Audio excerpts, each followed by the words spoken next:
પંચમહાલના વક્તાપુરા ગામના શિક્ષક દંપતી ચારધામની યાત્રાએ ફરવા માટે ગયા હતા। 16 મે તેઓ નીકળ્યા હતા, પણ 20 મે બાદથી તેમની કોઈ ભાળ ન મળતા પરિવાર ચિંતિત બન્યું છે, જેને લઈ શહેરા પોલીસ સ્ટેશનમાં ફરિયાદ નોંધાવાઈ છે।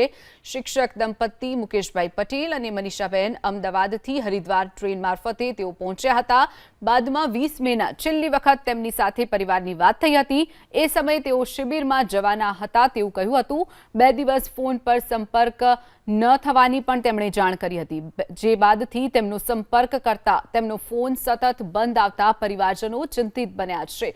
પોલીસ ફરિયાદ નોંધાવી છે। બીજી તરફ ગામના સરપંચ સહિત પરિવારજનોએ હરિદ્વાર તેમની આ શોધખોળ માટે પણ પહોંચ્યા છે।